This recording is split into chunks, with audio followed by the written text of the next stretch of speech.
credible, but I felt very sorry for her. She didn't ask to be in this place. She didn't ask. She wanted to go. She wanted to leave. She didn't want to be any part of this jury. I think she felt inadequate toward everyone because of her education and her communication skills. I just felt sadness for her. You felt like, what, she was in over her head? Well, not over her head. She just didn't want to be there. And she was embarrassed by being there because of her education and her communication skills, that she just wasn't a good witness. Did you find it hard at times to understand what she was saying? A lot of the times. Because a lot of the times she was using phrases I have never heard before and what they meant. When she used the phrase, creepy-ass cracker, what did you think of that? I thought it was probably the truth. I think Trayvon probably said that. And did you see that as a negative statement or a racial statement, as the defense suggested? I don't think it's really racial. I think it's just everyday life. The type of life that they live and how they're living, and the environment that they're living in. So you didn't find her credible as a witness? No. So did you find her testimony important in terms of what she actually said? Well, I think the most important thing is the time that she was on the phone with Trayvon. So you basically, hopefully, if she heard anything, she would say she did, but the time coincides with George's statements and testimony of time limits and what had happened during that time. Explain that. Well, because George was on the 911 call while she was on the call with Trayvon, and the times coincide, and I think there was 2 minutes between when George hung up from his 911 call to the time Trayvon and Rachel had hung up. So really nothing could have happened because the 911 caller would have heard, the non-emergency call that George had called, heard something happening before that. She said at one point that she heard the sound of wet grass. Did that seem believable to you? Well, everything was wet at that point. It was pouring down rain.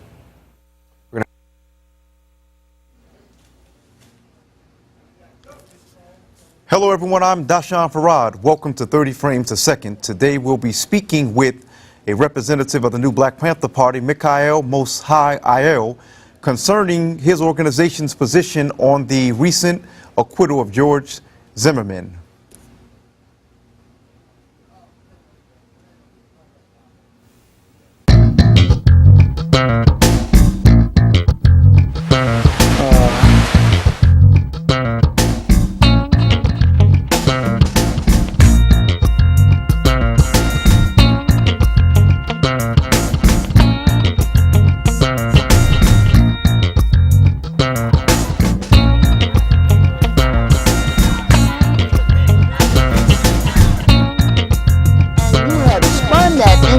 Where the victim is now the perpetrator and the perpetrator is now the victim. And that just drives me crazy.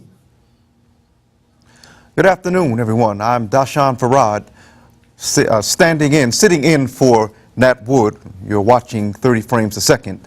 This past Saturday on July 13th, many were stunned when George Zimmerman was acquitted in the shooting death of Trayvon Martin. Originally, Zimmerman was charged with second-degree murder for the February 2012 shooting death of 17-year-old Trayvon Martin. Martin's death had set off a firestorm of debate concerning racial profiling. As you know, George Zimmerman was a self-appointed neighborhood watch officer, neighborhood block captain, and he killed Martin using his state's Florida Stand Your Ground law. This set off a firestorm concerning the law, as this law is actually within 20 states across the country. Today we have with us a representative of the new Black Panther Party, Mikhail Moshe Ayel. Pardon me if I mispronounced your name wrong. We're going to be discussing his organization's position concerning Zimmerman. As you know, last year the new Black Panther Party had put out an award, a $10,000 award for the capture and the return of George Zimmerman, who at the time had went into hiding immediately after many groups across the country were demanding for his arrest. So today we're going to be discussing with Brother Mikhail here the position that the new Black Panther Party has taken concerning this matter, concerning Stand Your Ground, concerning the killing of black men across the country by law enforcement officers and by wannabe law enforcement officers, as well as racial profiling and race relations in general. Later on, we'll be taking your calls, and we hope that you'll join the discussion. When it's time for you to make phone calls, our number will flash across the screen. And welcome to the show, Mikhail. Thank you. Appreciate it. Okay, first we're going to get right to it. Yesterday in Harlem, you had hosted, you and the new Black Panther Party had hosted a press conference regarding the Zimmerman trial. What is the position of the new Black Panther Party concerning Mr. Zimmerman being acquitted this past Saturday?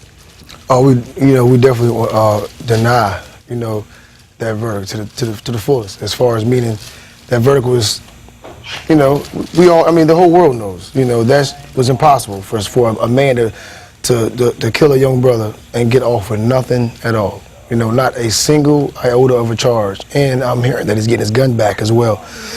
So that's a slap in the face of the Black American, and it's something we cannot tolerate. That's the number one reason why the Black Panther Party put out the $10,000 bounty, because we wanted the Americans to know, and also Black Americans to know how serious we are about the deaths of our youth continuously happening through these years, through these months, through these days, through these minutes, through these hours. A brother or a young sister is being killed. So somebody has to stand up, and we decided to go ahead and be that organization to stand up. Okay, well, what we want to know is this. The prosecution had stated that the killing of Trayvon was not racially motivated. Does the party agree or disagree with that notion, as many people have stated that it was not racially motivated, it was not about race? It had to be about race. It had to be, on this common sense. For the situation that he was in, and being that he already knew he was a young brother, and for him to run up on a young brother the way he did, there's different ways you can approach, situations. You understand what I'm saying? And for the brother for Zimmerman to approach the situation so forcefully the way he did, without taking a better notion or a better direction to figure out whether or not this young brother was so-called a harm to him or the community they lived in. There's other ways he could have chose to have done that, but he chose to take his own route after he was told to stand down. So that's just. What else could it be? Okay, now, since the verdict, actually not just since the verdict, but since Trayvon's death, you've had many people outside and inside the African American community who have stated, black folks are always outraged when one of us is killed by a white person, but whenever one of us is killed by one of us, the outrage isn't there. How do you respond to that? Do you feel that African Americans are more sensitive to a white person killing us than to one of us killing us? Well, we all know that this is definitely a psychological training that's been put on our people. From the separation, from the slavery days when we were separated, from the nose, from the lips, to the color, to the hair, that alone creates a self-hatred for our people. And through years, to me, it's almost like it's almost in our DNA to hate each other, have self-hatred for each other. And that kind of self-hatred will allow that. You don't see this kind of murder in any other races because they have their morals, they still have their culture, they have a value of who they are as individuals and who they are as their race. We still don't have that. We claim that, the Puerto Rican man is a brother. We say the Mexican man is a brother. But what the funny thing is, when you see a Puerto Rican, he has his flag. When you see a Mexican, he has his flag. You understand? Where's our flag? When are we going to stand up? And because we are still lost in this trance of tug of war and pull the crab down, to us, to step on another brother's shoe or to accidentally bump a sister, we don't say, excuse me, we don't care. It's because we feel like this is the way we're supposed to be. But because we know the enslavement of the white man, we understand that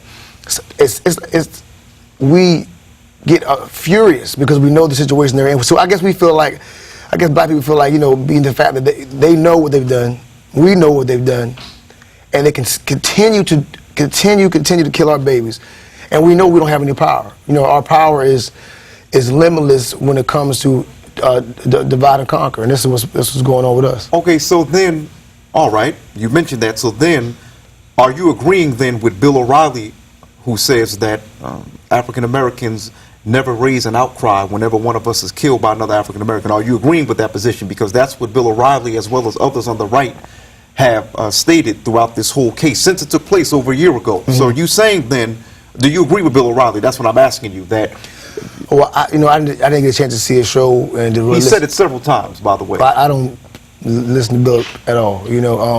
I'm merely in the community with the people and trying to do some work. Now, as far as that's concerned, what I'm saying is we have personal issues as black people that we have to fix.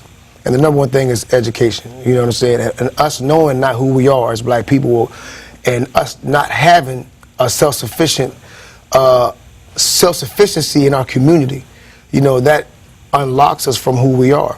What I mean by that is when you go into an Asian community, you see their language, you understand? You see them owning stuff, you see the babies and the children working in the stores with them, and they don't have to depend on the white man for anything. You understand what I'm saying? The white man has to depend on them because they make most of the products.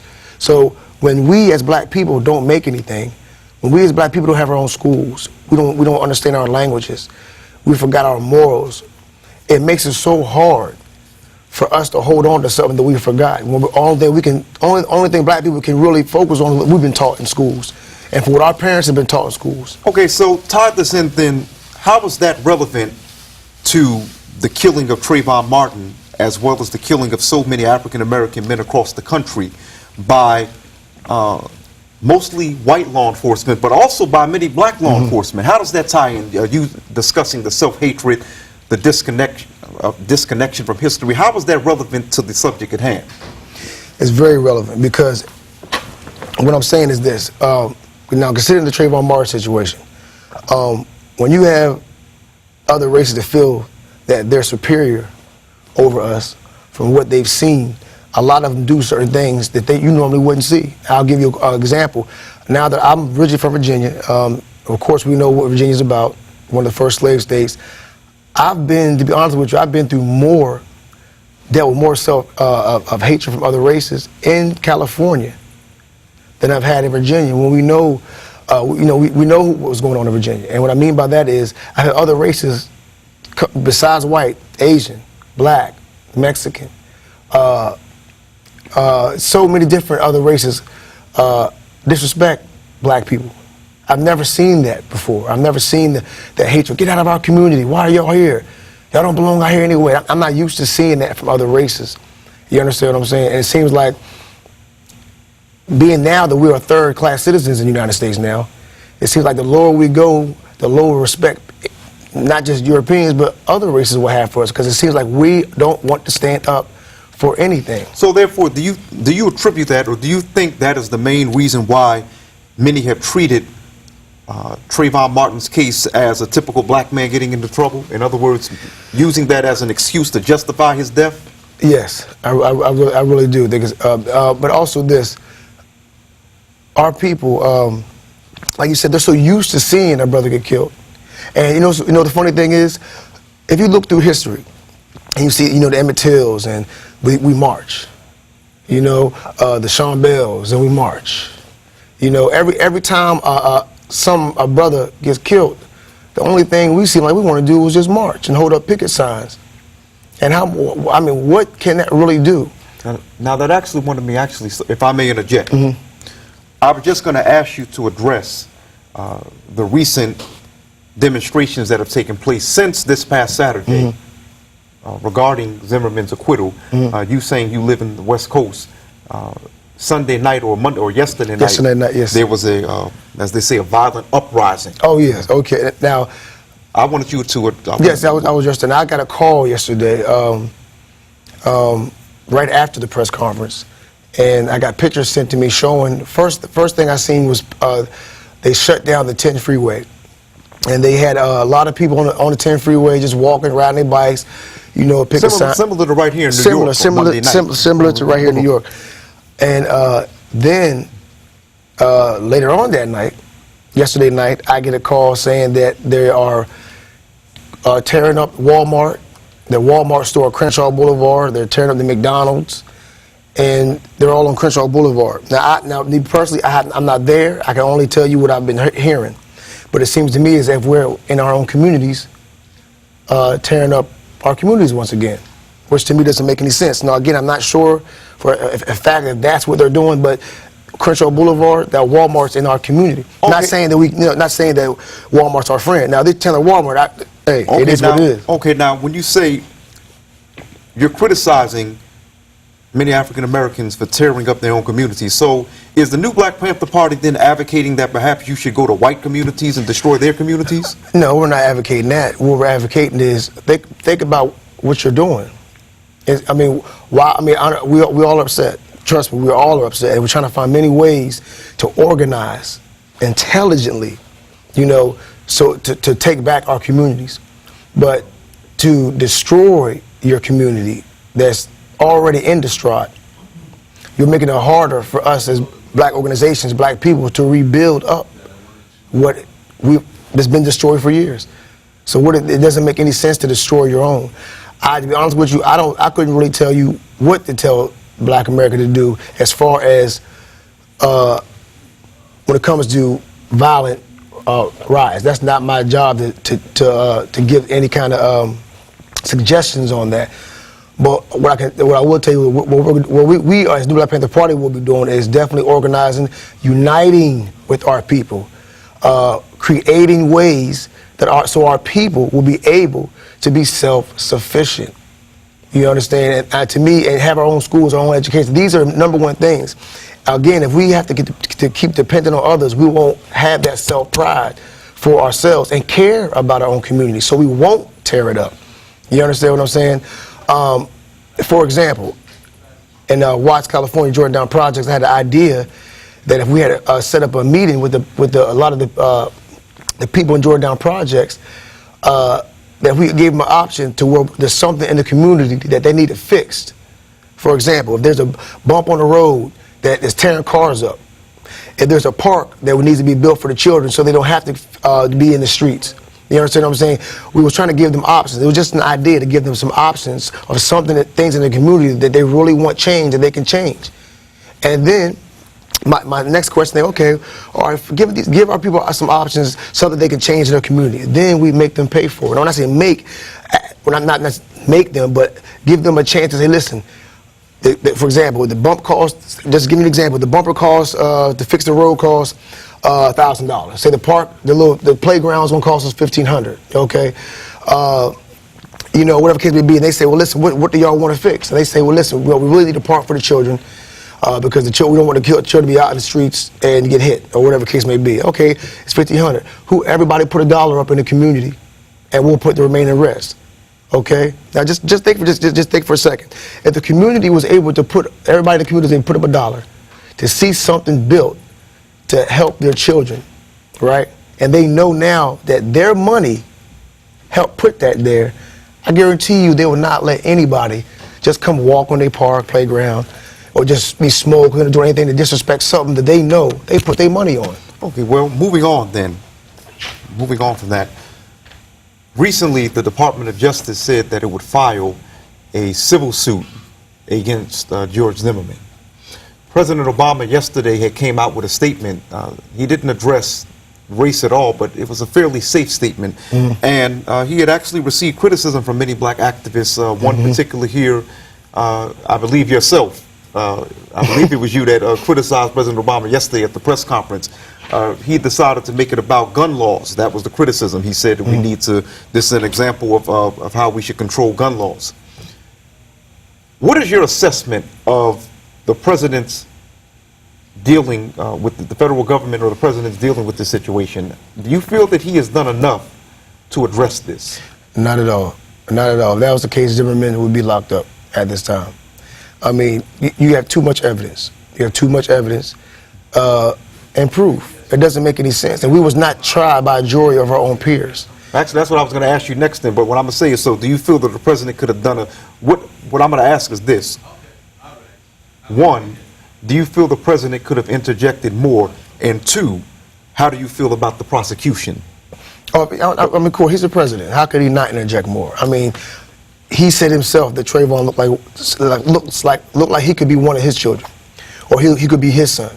So that alone should tell you that he should have made a whole lot more, had a whole lot more intervention into what is going on, you know, especially with the killing of a young brother that had nothing on him but something to eat and something to drink. It doesn't make any sense. Okay, so tell me, do you feel that the prosecution did a good job, or did they do a botched up job? They didn't do a good job at all.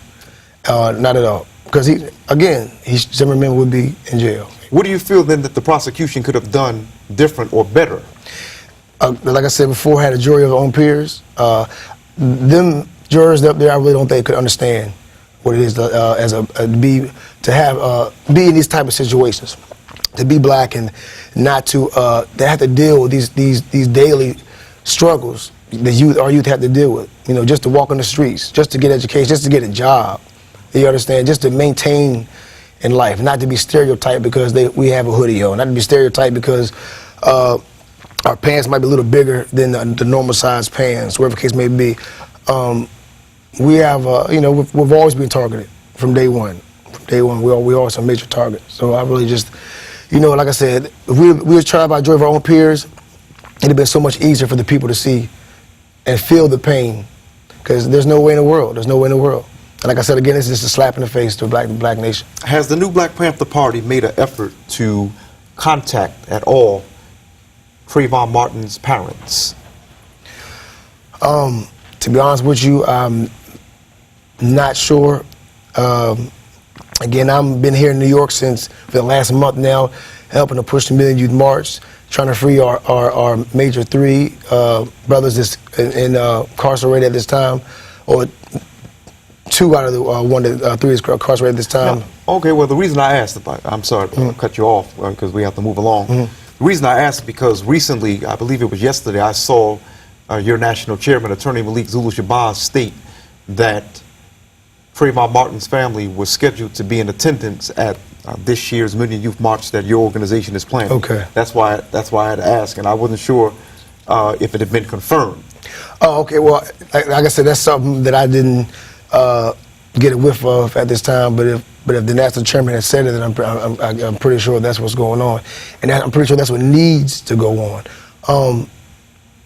Being the fact that we put the bounty up, and that our comrades in Florida out there protesting, and at the courthouse, I got a call today, and they said, yeah, I see that they was on the news, and so we're where we can be, but we have a lot of other issues, and I just the black nation has to understand is, when you're dealing with an organization like the Black Panthers or the new Black Panther Party, and organizations such as ours, it takes the help of the community.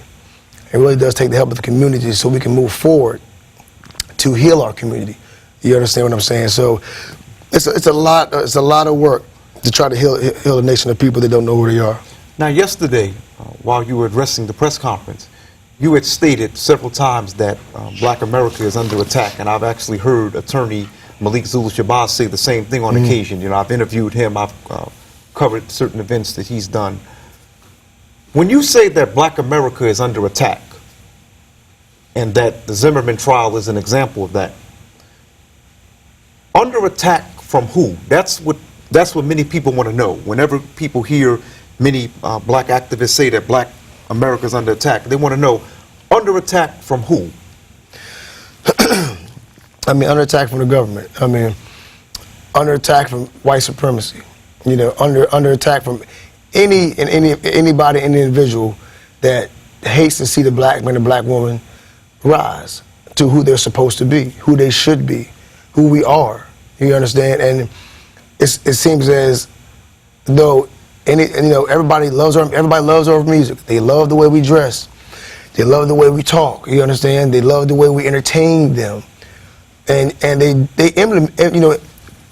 imitate us so much. From the commercials, you hear them saying bling bling, and it's so funny to me how they perpetuate us as black people. And then on the flip side, they just want what you have. As far as your talents, the stuff that we put out, the way we sing, the way we do our music, the way we play an instrument. Everything we do is so totally different from the average individual. So it seems, to me, it just seems like, our other, they just want to take away what keeps us alive. And our culture is the number one thing. Our education of who we are is the number one thing that keeps us alive. So why do you feel then that this is the government is attacking Black America so much? What is that? What is your theory, or I should say, what is the new Black Panther Party's theory about why you feel that you're, like, in other words, why these people are attacking you, or why the government is attacking you? What's so special about the Black community? That's what I'm trying to get at. Oh man, the Black community is the strongest thing on this planet. We are not the minority. We are the majority race in the world. We might be minority here in the United States, but we are the majority. We have the intellect, we have the intelligence to do whatever we want to do. We are the creator of most everything you can think of. That alone, our strength, our power in the women, the Black woman is so strong, the things that she can be able to do as a single mother, and the strength that she has even more when she's not a single mother. When we're able to teach our babies the truth of who we are, they take it to a whole nother level. They're able to do so much more. We have just got to know how to work together. We've just lost that way of working together as Black people. You understand? And that's just something we have to get a grasp on. We have to speak to each other. We have to learn how to speak to each other again, brother. We don't even speak to each other on the streets. So it's a lot. It's a lot. It's a lot. And it's so much. It's so much that we have to start from, but education is the key. Now, I spoke the other day with an older Black woman, and she said that the thing that gets her, she said that, number one, she knew that Zimmerman would walk. But this particular older Black woman said also that the thing that gets her about this whole ordeal is what she feels is the naiveness on many Black folks, specifically many Black immigrants such as Africans and Black Caribbeans, but also the naiveness of many young Black people who were very surprised. Do you feel that the present generation of African Americans or younger African Americans are naive to racism in America? Yes, they are. I really think they do. A lot of people don't even really understand what racism is. They don't understand the definition, the real term, what racism means. That means one race has the majority of wealth and power. And right now, that's not the Black man. We don't produce or own anything. And the number one reason why I think that people thought that he's going to get off is because you had so many different races that was backing this Trayvon Martin up. You had so many marches at the time, even before Zimmerman got acquitted of the trial, that we was marching, people was coming together. So people, Black people think that when we integrate any kind of way, I don't care what it is, that something great will happen for the Black man, something great will happen for the Black woman, something great will happen for the Black child. But it seems like every time we integrate and we come together with other people, we start to disappear. So you're saying then, if the whole Trayvon Martin movement was all Black, you don't feel that Zimmerman would have been acquitted? No, I'm not saying that. What I'm saying is, because our people are so dumbed down to be in love with their enemy. You understand what I'm saying? The white man feeds them. The government makes sure they get housing. The government makes sure their kids get something to eat. You understand what I'm saying? When you have that kind of person giving you these things, and you're not able to do for self, it's hard to really say no for some of our people. It really is. I've had many Black people say, "You can't talk about them like that, man. They pay us, man. I got to go to work in the morning." So our people are so worried about how they're going to survive the next day. How they're going to be able to take care of their children, how they're going to be able to take care of their family. How they're going to be able to take care of themselves. It's so hard for them to make a wise decision on their race because we are so trapped on individualism of what we have to do for ourselves and family. So it's hard for us to think about not just our family and others in our family. So it's easier. So when we see other people jump in, it gives us a chance to step back a little bit. And then another thing is, we have a Black president. I was just going to ask you if you feel then having a Black president has actually made us more spoiled. Yes, it has. I mean, you hear from comedians. You hear from entertainers. They feel like they can do whatever now. We have a Black president. Black people feel like You know, they can fly, fly without wings. You understand? And it's crazy. And to this day, I haven't seen anything that Obama has done for the black nation. Well, you know, a New York reporter by the name of Gary Anthony Ramsey, he used to be with New York One and Press TV. He did a special report last year discussing the increase in deaths of black men by law enforcement since having a black president, since President Obama took the office. And of course, he mentioned Trayvon, and he wasn't at all blaming the president. He was just mentioning how President Obama's ascendance to the highest office of the land didn't really do too much for race relations. Do you agree with that? Do you feel that race relations worsen, specifically as it pertains to the whole black-white scenario? Oh yes, and anytime that they say gay is the new black, that's a problem. You understand? And when gays have more rights than a young black child, that's a problem. You understand? And we have to take a step back and figure out what, as a black nation, what is our next move? I mean, we have to come together. It's not going to get any better after this. I was just about to ask. Okay, now that Zimmerman has been acquitted, what does the new Black Panther Party then say is next? What do you feel should be the next step for the black community? We have to organize. We have to definitely organize. I was used to listen to a rapper named Ja Rule the Damager. He said something to me that is so smart to me. He says, organizational skills kills more devils than bullets. Organizational skills kills more devils than bullets. See, think of what the white man is doing. Think of what the government is doing. They don't have to necessarily kill us the way we see the police going through. It's perpetuated, but they got us killing each other more so than anything. By what we eat, what we drink, how we think, what we listen to, what we watch on TV. It's just so much that's killing us mentally. We work 24 hours a day. Parents can't even come home to take care of their babies because they have to work 2 jobs, especially single parents. So it's hard for them to get a babysitter. They can't do what they need to do as a black parent to really wholeheartedly see their children through, see that child through to the best of their ability, because they have to work so hard. And now that the jobs ain't really paying anything anymore, brother. So you have to work 2 jobs just to maintain, so you can just to take care of your family. But working 2 jobs is not allowing you to educate your child on who they are, what their culture is, who their ancestors are, the importance of being black, and the importance of what the struggle is about. That importance of struggle is so important to teach our children so they won't want to go through that. Okay, you mentioned the experience of being black, or the black experience. You had many whites, although you had many whites who supported Trayvon Martin's family, they wanted to see Zimmerman locked up. You still had many white Americans, specifically those on the right, many white conservatives, who felt that race shouldn't have been inserted into the picture. Do you feel that the Zimmerman trial, or the white opposition to Zimmerman being convicted, is an example of what Michael Eric Dyson has said is white denial to black suffering? Do you feel that a considerable number of white Americans are in denial when it comes to racism, specifically as it affects black and brown people? The number one reason why the white man feels that we are in the situation that we're in is they feel like, well, listen, y'all can get a job now. Y'all can buy a house, you can get a car. Y'all can do what we can do now. You understand? And look at everybody else. Y'all the only ones complaining. But white America does not understand what we have lost. Our sacrifices.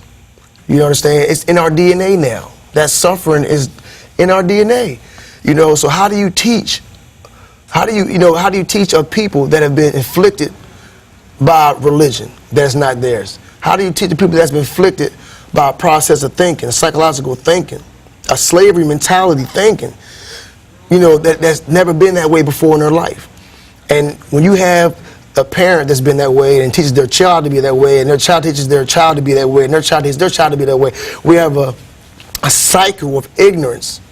Ignorance, meaning just not ignoring the facts. And because we don't know who we are as black people, it allows any other race that's not black be able to point fingers at us because we don't stand up for ourselves. And when somebody else is standing up for us, it makes us look worse. Okay, I'm sorry if I just may digress for a moment. For those of you who are just now tuning in, you're watching 30 Frames a Second. We're here with a representative of the new Black Panther Party, Mikhail Mosai Ahael. You have a long holy name. Discussing the George Zimmerman verdict. George Zimmerman was just acquitted this past Saturday on July 13th. And before we get to the phone lines, as you can see, the number just flashed up. We want you to call in, but I just want to digress for a second. Is that, I'm sorry, who do we have with us? Is that Miss, oh, okay, I'm sorry. No, we thought you were someone we were waiting for. Okay, I'm sorry. No, actually, I don't want to mention who I thought that was. But we can, you can call in and give us your thoughts and opinions. You can either, if you have a statement or question or comment for our guests, we welcome you to call. You're watching 30 Frames a Second. I'm Doshon Farrad, sitting in for Nat Wood. We are discussing the acquittal of George Zimmerman, who was acquitted of all charges. He was acquitted of the, he was originally charged with the second-degree shooting death of 17-year-old Trayvon Martin, a black man who was killed in Sanford, Florida, February of 2012, last year. We have a call. Oh, yes. Who do we have on the line? Put him through. Hello? Yes, you're on the line. Hey, good afternoon, good brother. Good afternoon. You know, I was listening to y'all talk and whatnot. And, you know, like, ever since the verdict, actually, long before the verdict, I've basically been busting at the scene. And this is one of the shows I can, like, put it out in the universe, right? Trayvon Martin, like every other black man and woman and child, we all represent each other.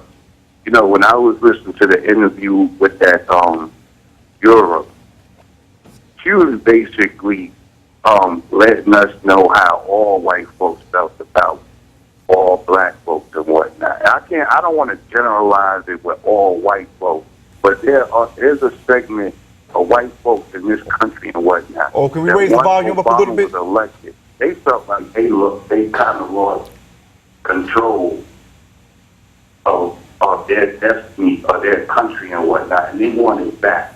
Trayvon Martin represented all those young, energetic black folks that white folks get scared of, and Zimmerman represented something that they would like to do to a lot of young folks in this country and whatnot. Ever since Obama was elected president, the following day, gun sales rose. And it amazes me that the majority of the gun owners were white, and black folks still, you know, they get off on the fact that this brother was elected, not knowing that there are people getting ready to come down on us. You know what I'm saying? They're playing army in the woods because they anticipate a race war, whether it's because of this brother Trayvon being murdered, the possible assassination of Obama. They are expecting a spark to have a race war jump off. And it amazes me while everybody's sitting back waiting for the Justice Department to do their thing. What are we doing as a people to protect ourselves? Because you can't go to the federal government or to the local police because they ain't nothing but henchmen they damn selves. You know what I'm saying? The Klan, you don't hear nothing about them no more because they go by the name of the Tea Party now. They done infiltrated the government now. You hear it from their rhetoric. There was a time where a lot of the rhetoric you hear from these so-called elected officials was said by some cat and not uniform on the side of a back road. Now you hear it actually coming out of the Capitol and whatnot. They diss this brother Obama. No matter how you may feel about his political stance, he being a black man represents us all, and that's what they do. We're basically like a dartboard to them and whatnot. You know what I'm saying? They unleash their venom and they hate on us and whatnot. And we want to, but you know, I speak to a lot of young brothers, and they'll look at a movie, you know, a documentary like a civil rights documentary, and they figure because we ain't got the dogs on us so overtly like they used to, or the bull corners like they used to and whatnot, they figure everything's different. Okay, they got brother, a white girlfriend or whatever. They think things are different, but hey. it ain't. Hey, brother? It's just, Yes, sir. Hey, brother? Yes, sir. We hear what you're saying, but we have to get on. You know, we have other calls, brother. We thank you for calling in as always. You're always dropping some heavy science. Thank you very much. all right. We appreciate it. You wanted to respond to that? Oh, he's right. I mean, as far as this is, he said Trayvon represented something that a lot of white supremacy would love to do. You understand what I'm saying? I really wholeheartedly believe that. Okay, but here's another dynamic. Okay, for example, you have some critics of those who are anti-George Zimmerman who are saying that, you know, he's not a white man. He's actually Latino or so-called Hispanic. Okay, okay, if then he is a, quote, another so-called minority, how does this represent a racist killing? I should say, how does this represent a white-on-black crime, since he is half Latino or half so-called minority? How would you respond to that? Because that's been said since February of last year. But I'm not, I'll be honest with you, I'm not for sure who his father is, but I'm hearing a whole lot about his father, how his father is high up in the court. White Jewish. His father is white and Jewish. Okay, well, so white Jewish that alone, if you know your history of the Jews, if you know what they do, if you know they run America. No, but what we're saying is that, in other words, since he's half non-white. That don't mean nothing. How was it a white-on-black crime? That's what. But I mean, to me, again, this is my opinion, speaking for myself, that don't mean anything. His father is a Jew. His father is high up. When you have that, he gonna protect his family. I mean, what man is not gonna try to protect his family to the best of their ability? You know, whether they lied or not. No, but what I'm saying is that this whole killing thing, I'm not speaking about now the father, okay, protecting George. I'm talking about George killing a 17-year-old black man. And the criticism is that, oh, I'm sorry, we have another call? Put him through. Put him through. Yes, you're on the line. Yeah, hello? Yes, you're on the air. Go ahead. Yeah, I was just saying, I understood that, but my thing was, it's all about, in a way, it's moral standards. It's not about black and white. It's a young male that, you know, that just walking the streets and get, you know, stereotyped like that. Like, out of nowhere. You know, like, if he didn't have the gun, do you actually think he would have got out the vehicle? You know, or he would have did what he was supposed to do, and that's called, you know, police. You care to respond to that? You care to respond? So, as he's saying, I think he's talking about the fact that he had a hoodie on. Yes. The fact that he was a young black male, and the fact that Zimmerman immediately. But he's saying he doesn't feel, this caller just said he doesn't feel that it was about race. Most people, many people were saying that it was about race, but he's saying that he doesn't feel it was about, he's saying that Zimmerman has stereotyped him based on appearance, but some would say that it is, some would say that it is that, Okay, that now, is even about. if you stereotype on that appearance, right? What Americans wear dress that way? What kind of Americans? I mean, black Americans are the ones that dress that way. And like I said before, they dress the way we do, they talk the way we do, you understand what I'm saying? And they immediately assume, if you see a young brother wearing some baggy pants and some timber boots, and you might not be able to see his neck, you might not be able to see his hands, he might have his hands in his pocket, but just by the way he's dressed, if I'm walking with a long sleeve hoodie on and my hands is in my pocket, you can, and you from the back of me, you can't see what color I am. But the I understand. Hello? Yeah. No, he was just referring to the question. And oh, no, I understand, because I could dig what he's saying, but I'm saying as far as if they both was black, you understand? Or if it was vice versa. Like, he wasn't, like, how can I put it? The moral of the thing to me, like, a lot of people was upset because he's young. You know what I mean? Regardless of the color. It's him being young and, like, people just can't walk the streets and feel safe. You know what I mean? That's what I'm trying to say. Like, regardless of color, it's the principle of a young person, period, just losing his life to stupidity or, vindictiveness to me. Okay, go ahead. Yeah, I think, but even still, like I said, this is my opinion. I really still think it's about color. I'm gonna tell you why. How many other young white boys is getting murdered in the streets by cops or by security guards or so-called fake police? How many young black, Chinese, Asians in America are running around here getting murdered by the police And you understand what I'm saying? And it goes on and on. It seems like we are the ones. We are the victims. We are the ones. Now, let me explain something to you also. In Los Angeles, California, right now, we're... Oh, I'm sorry. We're gonna let's get to us. We're gonna get to this other call. Okay. Caller, thank you. Put this other caller through, please. Hello? Yes, you're on the line. You're on air. Pardon me. Okay, what I'd like to say is, what are these people giving back these guns for so the cops can use them as throwdown guns? Unless the guns are registered, they should destroy them on the spot. Now every time a black man gets in trouble, he has a gun. And with Trayvon Martin, when I seen the tape, he was a skinny dude. Now they sent him to court looking like Howdy Doody. You mean Steve Harvey said. A whole different outlook on this guy. You mean Zimmerman? You mean when Zimmerman went to trial? Yeah. He was a skinny dude when he did that. I seen the tape. Now he comes to court looking like Howdy Doody, a fat dude that wouldn't be able to do anything to anybody. Okay, we thank you for calling. Well, how do you... Okay, well, what I wanted to address is that this right here. I recently wrote an article concerning the killing of Jordan Davis, and I asked the question, is it open season on Negroes? Do you feel, in the article I'd actually addressed what I felt was a pathology that many white males seem to, that causes many white males to feel threatened by a black male presence?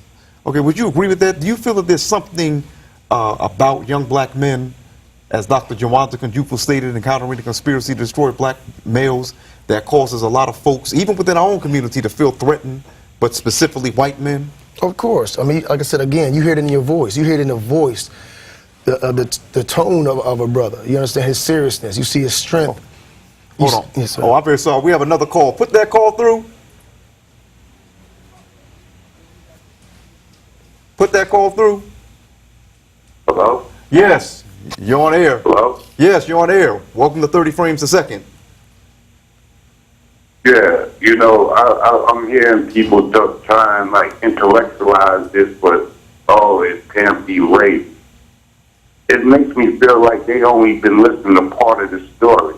Prior to this young brother being murdered and whatnot, Zimmerman was only reporting 43 times instances when he thought that black folks was acting strange in the neighborhood.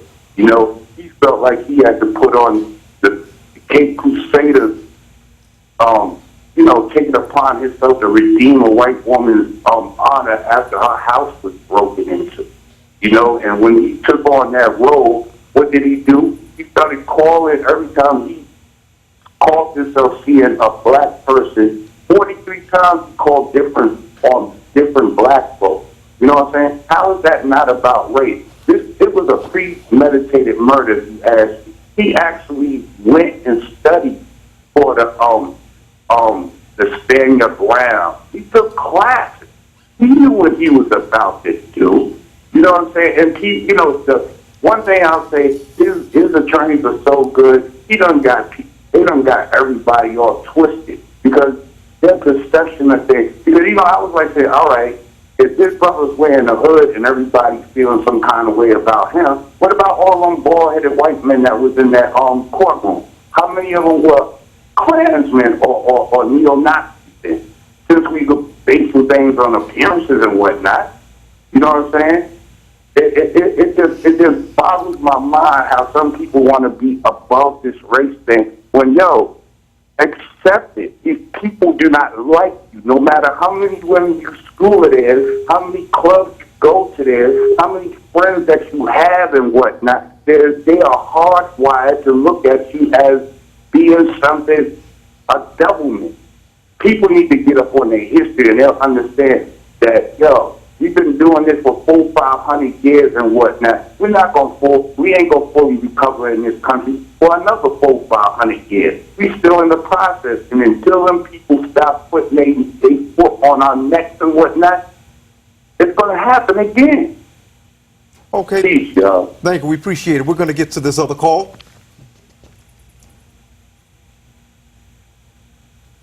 I don't know where to start. Only thing I Yes, have ma'am. to say is, Welcome, first of all, ma'am, to 30 Frames a Second. say that again. Welcome to 30 Frames a Second. I can't hear you. I'm sorry. Oh, we said welcome. Can you hear me now? Yes, I can. Welcome to the show. Go ahead. Thank you. Only thing I have to say is I never knew. I live in Harlem, and I'm a black female. All my life, they tell us to be respectable to the law and not to try to play superhero in no which way, shape, or form. I never knew that you can be stalked, chased at, and shot down as the way that Trayvon was. The only thing that man had to do was stay in his car. To me, once the dispatchers tell you that they don't need you to do anything, that means don't do anything. Once he stepped out the car, everything else is his fault. The reason why Trayvon ran is because he sees someone chasing after him or following him.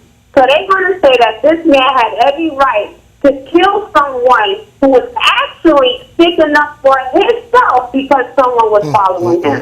And I have a 4-year-old. I don't even know what to tell him now because we have lost more respect for the law. What happened over the weekend has just erased everything that our black people have fought for since the 60s. That's right. Thank you for your call. Oh, I'm sorry, ma'am. Go ahead. Were you finished? That's it.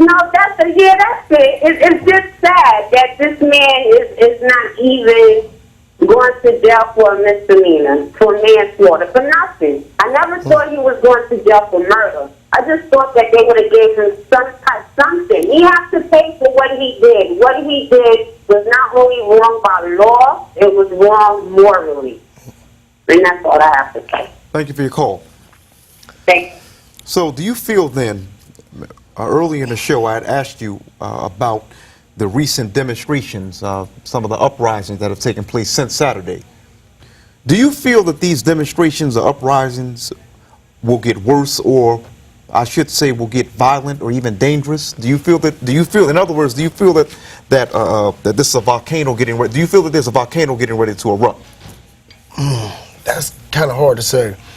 That really is kind of hard to say because of how watered down we've been. We are now. Like the sister said, it's common sense. Common sense. The verdict is telling you, and we still. Okay, but what about then those that have said that the George Zimmerman, that this situation, Trayvon Martin's death, had actually ignited a movement, and that Zimmerman's acquittal actually may have ignited some type of a racial explosion. That's what I'm speaking about. Yeah. To me, the government's been waiting on this. They've been waiting on the racial war for so long. People they want to start martial law so bad. Martin Luther King's birthday was in January. We had an event in Leimert Park in California. They had SWATs. I'm talking about all kinds of guns. Just as we're sitting there, I mean, on paddy wagons. I mean, man, there was so many police, like we was about to take over the city. Oh, yes, we have us another call. Mm-hmm. Put them through. Yes, you're on the air. Hello? Yes, you're on the air. We're very sorry we didn't see the screen light up. Yeah, that's okay. Said no call. Go ahead. The question I want to, I want to make a comment first. The way the courts down south and all over the country work, they're biased against everybody but the white white folks. Oh, sir. Now, my thing is... Sir, I hate to interject, but you're going to please have to move it along because we have other calls, so we don't have time for a long statement. Oh, I'm sorry. We're trying to be rude. Do we have another call? Oh, I'm very sorry, folks. When you call here, you have to be very mindful of the time because we have other callers. Do we have anyone else on the line? Yes, go ahead. You're on the air. Hello, you're on the air. Hello? Yes, you're on the air. Oh, I'm sorry, sir. I was trying to hear my name and call. No, but I think you start with our dollars and our votes. Because I think like what you said before is demonstrations are good, but the dollar and the vote. And that that's just all I want to say. As a man living in Harlem here, and I see we don't own anything, and I think we start to direct our votes and our dollars, we'll get some answers. Correct me if I'm wrong. Oh, we thank you. You care to address that? He's right. He's totally right. Like I said, I've been in Harlem for the last 2-3 weeks, and we definitely Harlem is so segregated, it's ridiculous to me now. I've never thought I'd ever seen nothing like that in my life. And to be in a community that's black, that's not black owned, is definitely a problem. Hold on, we have another call? I thought we Hello? had. Yes, you're on the air, sir. Hello, can you hear me? Yes, we can hear you on the air. Okay, my name is Alberto Reed. I'm a black Hispanic. I just have a question for you guys. What is the future for other blacks and minority members in terms of being a member of the new Black Panther Party? Is there any possibility of being organized in the organization, and what's the position of the organization towards other Hispanics, or is it exclusively Black American members? Thank you. I guess it depends on where you're at. Now, for example, as he says, he says he's half black, half Latino. Well, he called himself, no, he said he's a black Hispanic, black Latino. Okay, he didn't say nothing half. Oh, he said I'm a black Hispanic. Black Hispanic, okay. Well, like in Mexico, they don't consider, the Mexicans in LA don't consider themselves to be connected. So, for example, you have Brown Berets. You have the Brown Berets out in Los Angeles. They are the version, I guess we say the Latino version of the Black Panther Party. We would love to have other minority groups stand up with us. It's just so hard when we have a lot of our people have not caught up, and it's, so many other people want to help support the Black Panther Party, but our own people don't even want to, and that's the hardest part. So our job is to try to wake our people up, get them ready, and then we can go ahead and move out. Okay, well, we're going to get ready to, I'm sorry, you still there, sir? I guess he hung up. Okay, well, listen up. We're going to get ready to wrap up. Briefly, I want you to tell us briefly, how can your organization be reached concerning this website? We can be reached at newblackpantherparty.org or newblackpantherparty.com, and you'll be able to reach us and get in contact with us. If you're interested in joining, you can also reach us at those websites as well. Thank you for joining us, Mikhail. We would like to wish many thanks and blessings to the new Black Panther Party, and we would like to thank you as well for joining us. We'll be back next Tuesday. Possibly Nat Wood will be back in his old seat. I'm Doshon Farrad. Thank you for tuning in to 30 Frames a Second. See you next time.